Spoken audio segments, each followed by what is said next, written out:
Hello बच्चों, कैसे हैं आप लोग। आपकी एग्ज़ाम अब पास आ चुकी है। कई सारे बच्चे थियरी एंड न्यूमेरिकल्स में मार्क्स तो ले आते हैं, लेकिन उनके ज़्यादातर मार्क्स वीएसक्यू में कट होते हैं। तो आज मैं आपको 11th का चैप्टर 6 वर्क एनर्जी पावर उसके वीएसक्यू सॉल्व कराऊंगा। तो चलो आइए शुरू करते हैं। When object is placed at a certain height from the ground, the work done by the gravitational force is dash। तो बच्चों यहाँ पे एक बॉडी है, उसका मास है m और इस बॉडी पर ग्रेविटेशनल फोर्स डाउनवर्ड डायरेक्शन में लग रहा है और यहाँ पे इस बॉडी को हम h हाइट ऊपर लेके जाते हैं। तो हमें फाइंड करना है कि work done by the gravitational force. तो बच्चों जो वर्क डन होता है वो होगा W equals to F D cos theta. यहाँ पे जो ग्रेविटेशनल फोर्स है वो mg है। यहाँ पे जो बॉडी डिस्प्लेस हो रही है वो अपवर्ड डायरेक्शन में हो रही है h जितना, और यहाँ पे जो थीटा है वो फोर्स और डिस्प्लेसमेंट के बीच का एंगल है। यहाँ पे फोर्स नीचे लग रहा है और बॉडी का डिस्प्लेसमेंट ऊपर हो रहा है। सो यहाँ पे फोर्स और डिस्प्लेसमेंट ऑपोजिट डायरेक्शन में है। सो यहाँ पे थीटा होगा 180 डिग्री। सो यहाँ पे cos 180 -1 होगा। सो हमें मिलेगा -mgh। So the work done by the gravitational force is negative.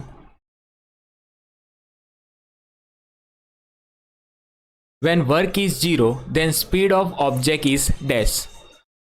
तो बच्चों जब वर्क डन 0 है तो ऑब्जेक्ट की स्पीड का क्या होगा वो हमें फाइंड करना है। तो हम यूज करेंगे work energy theorem. Work energy theorem. So work energy theorem है W equals to delta K. यहाँ पे हमें वर्क डन 0 गिवन है। So 0 equals to delta K. Delta K मतलब change in kinetic energy.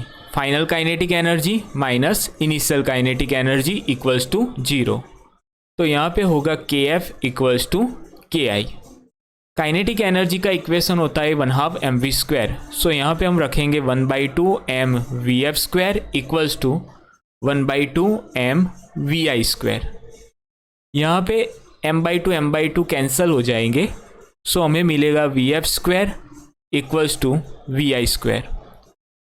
So यहाँ पे मिलेगा vf इक्वल्स टू vi। मतलब कि यहाँ पे जो इनिशियल और फाइनल स्पीड है दोनों सेम है। तो जो ऑब्जेक्ट की स्पीड है वो कांस्टेंट रहेगी। सो यहाँ पे हमारा आंसर आएगा speed of object is constant if momentum of object becomes twice then its kinetic energy would become dash times. तो बच्चों यहाँ पे मोमेंटम डबल हो रहा है तो हमें फाइंड करना है कि काइनेटिक एनर्जी कितनी होगी। तो बच्चों यहाँ पे हमें मोमेंटम और काइनेटिक एनर्जी के बीच का एक रिलेशन चाहिए। तो वो रिलेशन डिराइव करने के लिए हम इक्वेशन यूज़ करेंगे K इक्वल्स टू 1/2 mv²। तो यहाँ पे बच्चों हम m से मल्टीप्लाई और डिवाइड करेंगे तो हमें मिलेगा 1/2 m² v² divide by m। यहाँ पे बच्चों जो mv होता है वो मोमेंटम होता है p इक्वल्स टू mv, और यहाँ पे m² v² है तो यहाँ पे हो जाएगा p² divide by 2m। So यहाँ पे kinetic energy K equals to p² upon 2m। So kinetic energy is directly proportional to p²।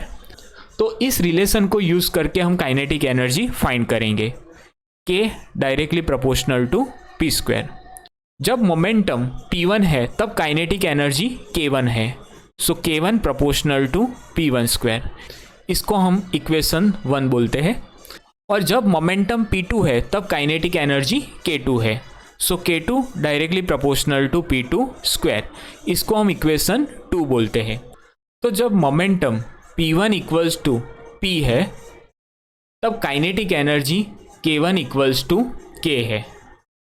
जब momentum p2 equals to 2p हो जाता है तब काइनेटिक एनर्जी कितनी होगी वो हमें फाइंड करना है।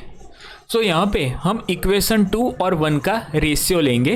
Equation 2 divide by equation 1। So हमें मिलेगा K2 divide by K1 equals to P2 square divide by P1 square. So यहाँ पे हो जाएगा P2 डिवाइड बाई P1 का होल स्क्वायर। यहाँ पे P2 की वैल्यू है 2P और P1 की वैल्यू है P होल स्क्वायर। यहाँ पे P कैंसिल हो जाएगा और 2 स्क्वायर हमें मिलेगा 4। सो यहाँ पे K2 upon K1 equals to 4। So K2 equals to 4K1 और यहाँ पे K1 की वैल्यू हमने ली हुई है K। सो यहाँ पे मिलेगा 4K। सो हमारा आंसर आएगा कि kinetic energy would becomes 4 times. In electricity consumption 1 unit means dash joule work. तो बच्चों 1 यूनिट जो होता है उसको हम 1 किलोवाट आवर भी बोल सकते हैं और 1 किलोवाट आवर को हम जूल में ऐसे कन्वर्ट करते हैं कि किलो मीन्स 10⁻3। यहाँ पे वाट है, वाट मतलब कि 1 जूल पर सेकेंड और जो H है आवर उसको हम कन्वर्ट करेंगे सेकेंड में 3600 सेकेंड। यहाँ पे सेकेंड कट हो जाएगा। सो हमें मिलेगा 3600 इंटू 10⁻3 जूल और इसको हम ऐसे लिख सकते हैं 3.6 इंटू 10⁻6 जूल। सो हमारा आंसर आएगा 1 unit means 3.6 into 10⁻6 joule. By conversion of 1 microgram mass in energy, dash energy is obtained।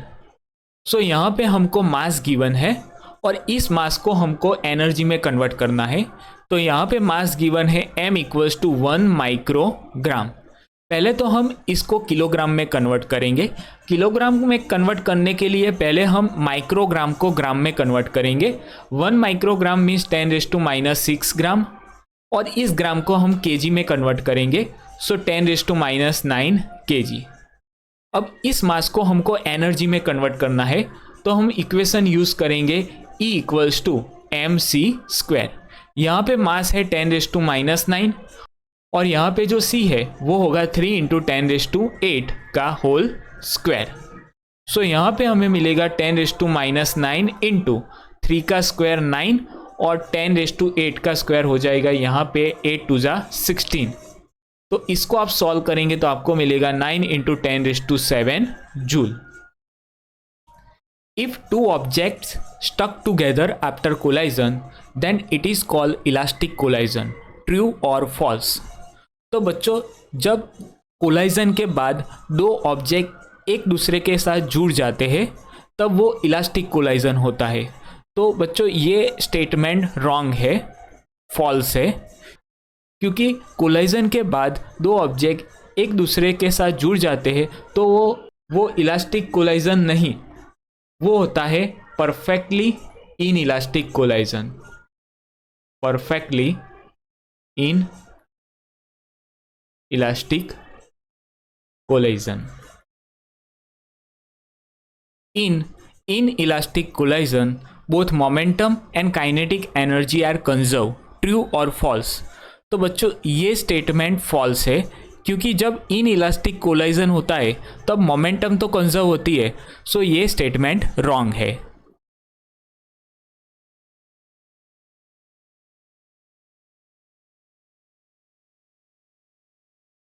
In inelastic collision, both momentum and kinetic energy are conserved। True और false.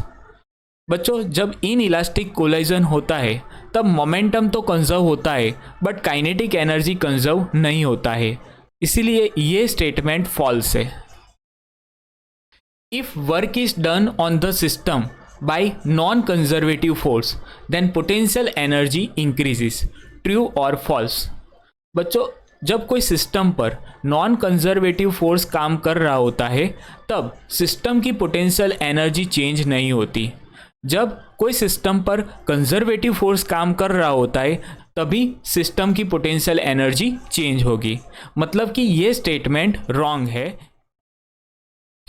Power is a vector product of force and velocity. True और false. तो बच्चों power का force और velocity के साथ vector product नहीं बल्कि स्केलर प्रोडक्ट होता है। सो ये स्टेटमेंट रॉन्ग है, फॉल्स है। और पावर का रिलेशन फोर्स और वेलोसिटी के साथ हम ऐसे लिख सकते हैं, power equals to vector F dot vector V. Kinetic energy can be negative, true और फॉल्स। तो बच्चों जो काइनेटिक एनर्जी होता है वो होता है के इक्वल्स टू 1/2 mv²। बच्चों यहाँ पे जो मास है वो ऑलवेज पॉजिटिव होता है, मास कभी भी नेगेटिव नहीं होता है। और यहाँ पे v का स्क्वायर है, मतलब ये भी पॉजिटिव ही आएगा। सो यहाँ पे काइनेटिक एनर्जी है वो ऑलवेज पॉजिटिव आएगी, वो कभी भी नेगेटिव नहीं आ सकती। सो यहाँ पे जो स्टेटमेंट है वो फॉल्स है।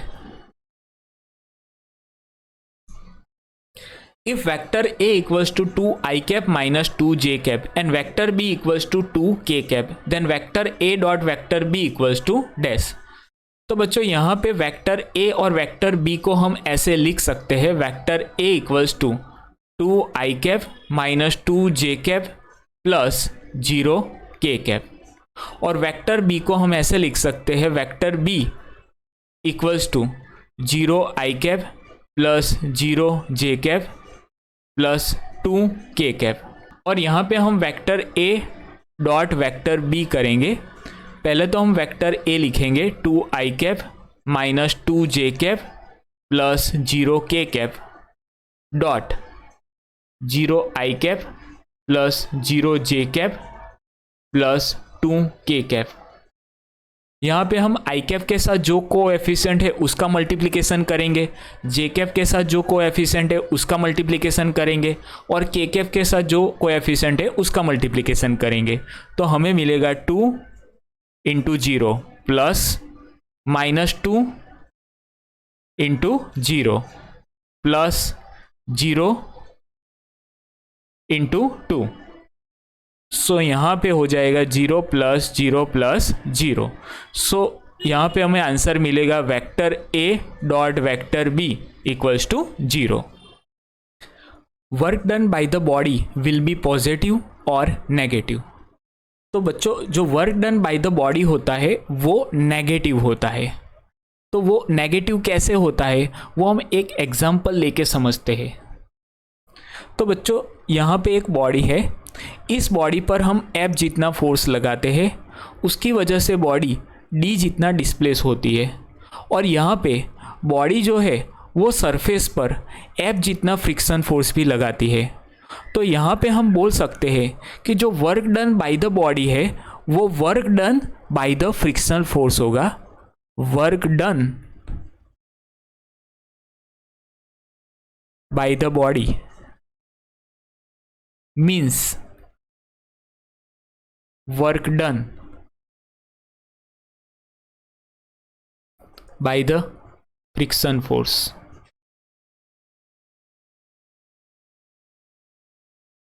so work done by the friction force होगा W equals to F D cos theta. तो बच्चों यहाँ पे जो फ्रिक्शन फोर्स और डिस्प्लेसमेंट है वो अपोजिट डायरेक्शन में है, इसीलिए यहाँ पे थीटा 180 डिग्री होगा। सो एफ डी कॉस 180 और कॉस 180 की वैल्यू है -1, सो हमें मिलेगा माइनस एफ डी। सो यहाँ पे हमें नेगेटिव वर्क डन मिलेगा। अगर बच्चों हमको ऐसा पूछा होता कि work done on the body, so work done on the body, तो work done on the body means इस बॉडी पे जो अप्लाई फोर्स लग रहा है वो फोर्स के कारण बॉडी डिस्प्लेस होती है D, तो इसको हम बोल सकते हैं work done on the body. So work done on the body means work done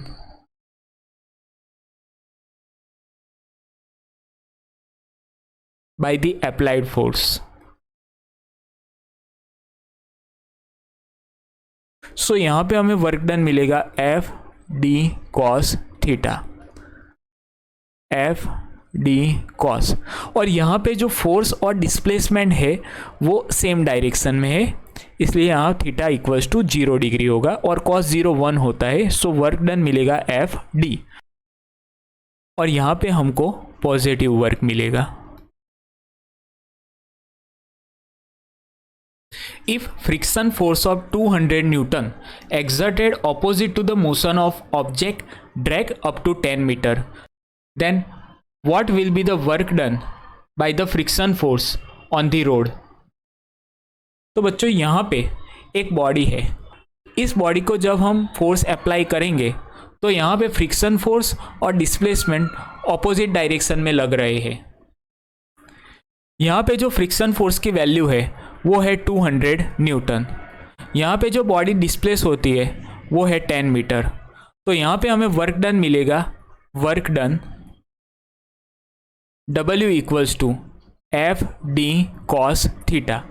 यहाँ पे एफ डी कॉस, यहाँ पे थीटा की जो वैल्यू है वो 180 डिग्री होगी, बिकॉज फोर्स और डिस्प्लेसमेंट जो है वो अपोजिट डायरेक्शन में है, इसीलिए थीटा की वैल्यू होगी 180 डिग्री। यहाँ पे हम फोर्स की वैल्यू रखेंगे 200 न्यूटन, डी है 10 मीटर, कॉस 180 है -1, सो हमें मिलेगा -2000 joule. So work done by the friction force is -2000 joule. If vector P equals to k, 2, 3 and vector Q equals to 0, 3, k and vector P is perpendicular to vector Q, then find the value of k. यहाँ पे हमें vector P दिया हुआ है k, 2, 3, इसको हम ऐसे लिख सकते हैं k I cap plus 2 j cap plus 3 के कैप, और यहाँ पे जो वेक्टर Q है इसको हम लिख सकते हैं 0 I cap plus 3 j cap plus K cap. और यहाँ पे हमें दिया हुआ है कि वेक्टर P is perpendicular to vector Q। जब दो वेक्टर परपेंडिकुलर होते हैं तो उसका जो डॉट प्रोडक्ट है वो 0 होता है। सो यहाँ पे हम इस कंडीशन को यूज़ करके k की वैल्यू को फाइंड करेंगे। सो यहाँ पे हम वेक्टर P को लिखेंगे k I cap plus 2 j cap plus 3 k cap, और वेक्टर Q है 0 I cap plus 3 j cap plus k cap equals to 0। और यहाँ पे हम I कैप j कैप और k कैप के कोएफिशिएंट का मल्टीप्लाई करेंगे, सो हमें मिलेगा k into 0 plus 2 into 3 plus 3 into k equals to 0। So यहाँ पे हमें मिलेगा 0 plus 6 plus 3k equals to 0। So यहाँ पे 3k इक्वल्स टू -6 और k इक्वल्स टू -2। सो यहाँ पे हमारा आंसर आएगा k equals to -2। What is a work done on the body moving in a uniform circular motion? तो बच्चों यहाँ पे एक बॉडी है जो यूनिफॉर्म सर्कुलर मोशन कर रही है, और हमको पता है कि जो यूनिफॉर्म सर्कुलर मोशन होती है वो सेंट्रीपिटल फोर्स लगने के कारण होती है, और centripetal force towards the centre लगता है। यहाँ पे जो बॉडी सर्कुलर मोशन कर रही है तो यहाँ पे जो डिस्प्लेसमेंट और ये फोर्स परपेंडिकुलर हो गए, यहाँ पे फोर्स और डिस्प्लेसमेंट परपेंडिकुलर हो गए। सो यहाँ पे हमें वर्क डन कितना मिलेगा, W equals to F D cos theta, और यहाँ पे थीटा की वैल्यू है 90 डिग्री कॉस 90, और यहाँ पे कॉस 90 होता है 0। सो यहाँ पे हमें वर्क डन मिलेगा 0। Obtain an equation of momentum in terms of mass and kinetic energy. तो बच्चों यहाँ पे हमको मोमेंटम का रिलेशन फाइंड करना है मास और काइनेटिक एनर्जी के टर्म में। इसके लिए हम काइनेटिक एनर्जी का इक्वेशन यूज़ करेंगे k इक्वल्स टू 1/2 mv²। यहाँ पे हम m को मल्टीप्लाई और डिवाइड करेंगे, सो हमें मिलेगा m² v² अपॉन m। और हमें पता है कि जो मोमेंटम होता है वो होता है p इक्वल्स टू mv, और यहाँ पे m² v² है, तो यहाँ पे हम लिख सकते हैं p² upon 2m। So kinetic energy k equals to p² upon 2m। यहाँ पे हमको मोमेंटम को सब्जेक्ट बनाना है, सो यहाँ पे मिलेगा p² इक्वल्स टू 2mk, और यहाँ पे मिलेगा p equals to √2mk। So this is the relation of momentum with mass and kinetic energy. Equal force is applied on one heavy weight and one lightweight body. Which body experience more work by apply force? सो बच्चों यहाँ पे हमारे पास दो body है, एक heavy body है और दूसरी लाइट बॉडी है, और इन दोनों बॉडी पे हम सेम फोर्स लगा रहे हैं F, जिसकी वजह से हैवी बॉडी D1 जितना डिस्प्लेस होती है और लाइट बॉडी D2 जितना डिस्प्लेस होती है। और हमें पता है कि जो वर्क डन होता है वो होता है फोर्स इनटू डिस्प्लेसमेंट। तो यहाँ पे हैवी बॉडी का वर्क डन मिलेगा W1 equals to force into displacement, और जो लाइट बॉडी है उसका वर्क डन मिलेगा W2 equals to force into displacement. और यहाँ पे हमें पता है कि जो लाइट बॉडी है वो हैवी बॉडी से थोड़ा ज़्यादा डिस्प्लेस होगी, मतलब D2 ग्रेटर देन D1 होगा। इसकी वजह से जो वर्क डन W2 है वो W1 से बड़ा होगा। मतलब यहाँ पे आंसर आएगा which body experience more work. So answer आएगा lighter body experience the more work. So our answer is lighter body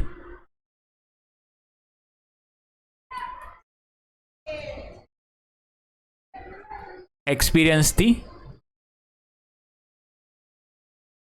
more work. One body is displaced in the direction of x-axis up to 4 meter under the influence of -1, 2, 3 Newton force. Find the work done by the force. यहाँ पे एक body पे जो force लग रहा है वो है F इक्वल्स टू, इसको हम वेक्टर फॉर्म में ऐसे लिख सकते हैं -i cap plus 2j cap plus 3k cap. और यहाँ पे जो बॉडी डिस्प्लेस हो रही है वो x डायरेक्शन में डिस्प्लेस हो रही है, वो भी 4 मीटर डिस्प्लेस हो रही है। सो यहाँ पे डिस्प्लेसमेंट होगा d equals to 4i cap, और हमें फाइंड करना है कि work done by the force. So work done by the force, so work done by the force हमें मिलेगा W equals to force into displacement. यहाँ पे फोर्स है -i cap plus 2j cap plus 3k cap dot, और जो displacement है वो है 4i कैप। सो यहाँ पे हमें मिलेगा -1 into 4 equals to -4 joule. So हमारा आंसर आएगा work done equals to -4 joule. What will be the work done on the body moving with constant speed? तो यहाँ पे बच्चों एक बॉडी कांस्टेंट स्पीड से मूव कर रही है, तो हमें फाइंड करना है कि work done on the body, इस बॉडी पे वर्क कितना होगा। तो यहाँ पे जो बॉडी की स्पीड है वो कांस्टेंट है। जब बॉडी की स्पीड कांस्टेंट है तो बॉडी की काइनेटिक एनर्जी 1/2 mv² वो भी कांस्टेंट होगी। और यहाँ पे हम यूज़ करेंगे work energy theorem. Work energy theorem, work energy theorem होता है W equals to delta K। जब बॉडी की काइनेटिक एनर्जी कांस्टेंट होगी तब बॉडी की काइनेटिक एनर्जी में कोई चेंज नहीं आएगा। सो वर्क डन कितना होगा? वर्क डन होगा W equals to 0। Find the kinetic energy when 2 gram bullet moves with a velocity of 500 metre per second. तो यहाँ पे बच्चों बुलेट का जो मास है वो है m इक्वल्स टू 2 ग्राम, इसको हम किलोग्राम में कन्वर्ट करेंगे 2 × 10⁻³ kg, और बॉडी की जो वेलोसिटी है वो है 500 मीटर पर सेकेंड। तो इस बॉडी की काइनेटिक एनर्जी हमें फाइंड करनी है। So kinetic energy K equals to 1/2 mv²। यहाँ पे m की वैल्यू है 2 × 10⁻³ और जो वेलोसिटी है वो है 500 का स्क्वायर। यहाँ पे 2 कैंसिल हो जाएगा। सो इसको आप सॉल्व करेंगे तो आपको मिलेगा 250 joule. So kinetic energy will be 250 joule. The unit of spring constant is joule per metre square. Is the statement true or false? If it is false, then correct it. तो बच्चों हमें spring constant का unit find करना है, तो इसके लिए हम इक्वेशन यूज करेंगे रिस्टोरिंग फोर्स का। Restoring force F equals to kx। यहाँ पे k जो है वो स्प्रिंग कांस्टेंट है, तो इसको हम सब्जेक्ट बनाएंगे। सो हमें मिलेगा k equals to F upon x। Force का यूनिट होता है न्यूटन और x का मीटर, न्यूटन अपॉन मीटर। और यहाँ पे हम मीटर को मल्टीप्लाई और डिवाइड करेंगे। सो यहाँ पे मिलेगा newton into metre upon metre square. Newton into metre हो जाएगा joule upon metre square. So spring constant का यूनिट होता है joule per metre square. This statement is true. Right the condition for conservative force. तो बच्चों conservative force की दो property है। फर्स्ट प्रॉपर्टी है work done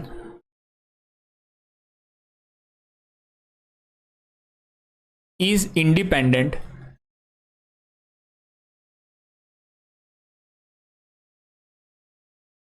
to the path of motion।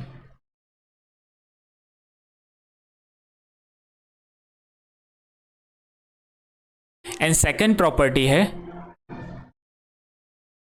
Work done in close path is zero. If E minus V less than 0 then this position is possible। तो यहाँ पे बच्चों हम मैकेनिकल एनर्जी का इक्वेशन यूज करेंगे। Mechanical energy E equals to kinetic energy plus potential energy. So यहाँ पे हमें मिलेगा kinetic energy K equals to E minus V। इसको हम बोल देते हैं इक्वेशन नंबर 1। यहाँ पे हमें गिवन है